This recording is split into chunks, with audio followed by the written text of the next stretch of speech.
South ব্রঙ্কসে এক আবেগঘন এবং গুরুত্বপূর্ণ সময় পার করলেন সাবেক মার্কিন প্রেসিডেন্ট বারাক ওবামা এবং সিটি মেয়র জোহরান মামদানি। তারা একটি প্রারম্ভিক শিশু শিক্ষা কেন্দ্র পরিদর্শন করেন। সেখানে কেবল শিশুদের সাথে গল্পগুজবই নয়, বরং শহরের ভবিষ্যৎ শিক্ষা ও উন্নয়ন পরিকল্পনা নিয়ে গুরুত্বপূর্ণ আলোচনাও হয়েছে। সাউথ ব্রঙ্কসের একটি লার্নিং সেন্টারে যখন প্রাক্তন প্রেসিডেন্ট বারাক ওবামা এবং মেয়র জোহরান কোয়ামে মামদানি প্রবেশ করেন, তখন চারিদিকে এক উৎসব মুখর পরিবেশ তৈরি হয়। তারা শিশুদের সাথে বসে গল্পের বই পড়ে শোনান এবং শিশুদের সাথে খেলায় মেতে ওঠেন। এই সফরের মূল লক্ষ্য ছিল শিশুদের বিকাশের পাশাপাশি শহরের বৃহত্তম উন্নয়ন পরিকল্পনা। মেয়র মামদানি ওবামার কাছে নিউ ইয়র্ক সিটির জন্য তার ভবিষ্যৎ রোডম্যাপ তুলে ধরেন। বিশেষ করে নিম্ন আয়ের পরিবারগুলোর জন্য সাশ্রয়ী আবাসন, উন্নত জনস্বাস্থ্য এবং শিক্ষার সম অধিকার নিশ্চিত করতে মেয়রের নেওয়া পদক্ষেপগুলোর প্রশংসা করেন বারাক ওবামা। পরিদর্শন শেষে তারা সেখানে উপস্থিত অভিভাবকদের সাথেও কথা বলেন। বিরোধী কর্মকাণ্ডে জড়িত ব্যক্তিদের বিরুদ্ধে ভিসা নীতিতে বড় ধরনের কড়াকড়ি আরোপ করেছে যুক্তরাষ্ট্র। এই নীতির আওতায় তাৎক্ষণিকভাবে ওই অঞ্চলের ২৬ জন ব্যক্তির ভিসা বাতিল করেছে ট্রাম্প প্রশাসন। স্টেট ডিপার্টমেন্টের বিবৃতিতে স্পষ্টভাবে বলা হয়েছে, যারা পশ্চিম গোলার্ধের কোনো দেশের নাগরিক হয়েও জেনে শুনে আমেরিকার শত্রুপক্ষ, তাদের এজেন্ট বা কোনো প্রতিষ্ঠানের হয়ে কাজ করছেন, তাদের ভিসা নীতি বাতিল করবে যুক্তরাষ্ট্র। যারা সরাসরি বা পরোক্ষভাবে অর্থায়ন, দিক নির্দেশনা বা সমর্থনের মাধ্যমে আমেরিকা জাতীয় স্বার্থ, আঞ্চলিক নিরাপত্তা এবং গণতান্ত্রিক সার্বভৌমত্বকে অস্থিতিশীল করার চেষ্টা করবেন, তারাই এই নিষেধাজ্ঞার আওতায় পড়বেন।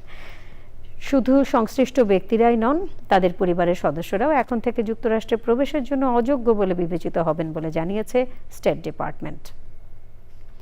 কয়েকদিন পর শুরু হতে যাওয়া ফুটবল বিশ্বকাপ নিয়ে যুক্তরাষ্ট্র জুড়ে ফুটবল প্রেমীদের মধ্যে ছড়িয়ে পড়েছে উন্মাদনা। এর মধ্যে নিউ জার্সিতে অনুষ্ঠেয় ম্যাচগুলোকে কেন্দ্র করে বড় ধরনের আলোচনা শুরু হয়েছে যাতায়াত খরচ নিয়ে। এনজে ট্রানজিটের প্রেসিডেন্ট ও সিইও ক্রিস কলুরি জানান, নিউ ইয়র্ক থেকে মেটলাইফ এবং মেটলাইফ থেকে নিউ ইয়র্ক ফেরার ভাড়া হবে $150। ফুটবল বিশ্বকাপকে সামনে রেখে যা অনেকের কাছেই অস্বাভাবিক এবং স্বাভাবিক সময়ের চেয়ে বেশি। 2026 ফিফা বিশ্বকাপের ফাইনাল সহ মোট 8টি ম্যাচের ভেন্যু মেটলাইফ স্টেডিয়াম।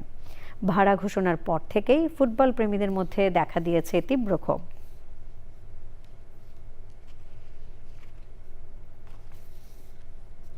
টাইটানিক থেকে বেঁচে ফেরা এক যাত্রীর লাইফ জ্যাকেট নিলামে $9 লাখ বেশি দামে বিক্রি হয়েছে।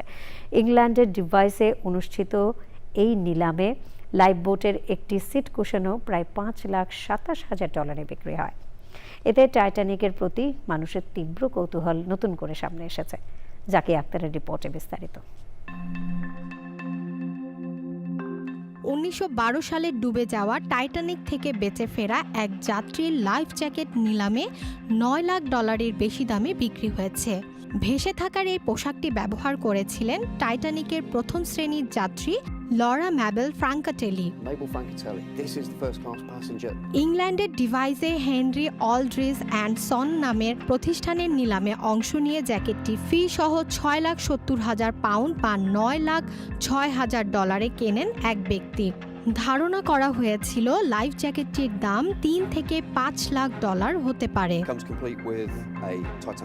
1912 সালের 14 এপ্রিল মধ্যরাতের ঠিক আগে ইংল্যান্ড থেকে নিউ ইয়র্কের সমুদ্র যাত্রায় নিউ ফাউন্ডল্যান্ডের কাছে টাইটানিক ডুবে যাওয়ার সময় লরা ম্যাবেল ফ্রাঙ্কাটেলি আরও 11 জনের সঙ্গে 1 নম্বর লাইফ বোটে ওঠার সময় এই লাইফ জ্যাকেটটি পরেছিলেন।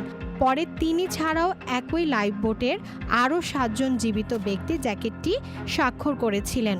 উচ্চ মূল্যে বিক্রি হলেও এটি টাইটানিক স্মারকগুলোর দামের রেকর্ড ভাঙতে পারেনি। Zakia Akter, channel I. প্রবাসের কর্মব্যস্ত জীবনে বাঙালির হাজার বছরের ঐতিহ্য কৃষ্টিকে নতুন প্রজন্মের কাছে পৌঁছে দিতে মিশিগানে আয়োজিত হতে যাচ্ছে জমকালো ইউএসপি বৈশাখী উৎসব 2026। আগামী 26 এপ্রিল ট্রয় সিটির আমেরিকান পলিশ কালচারাল সেন্টারে দিনব্যাপী এই উৎসব অনুষ্ঠিত হবে। এক মতবিনিময় সভায় উৎসবের বিস্তারিত তুলে ধরেন USB 24 নিউজের চেয়ারম্যান ফয়সাল আহমেদ মুন্না।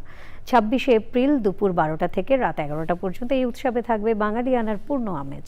উৎসবে থাকবে পান্তা ইলিশ সহ নানা পদের ঐতিহ্যবাহী বাংলা খাবারের স্টল। এছাড়াও মেলায় স্থান পাবে দেশীয় পণ্যের হরেক রকম স্টল এবং আকর্ষণীয় র্যাফেল ড্র।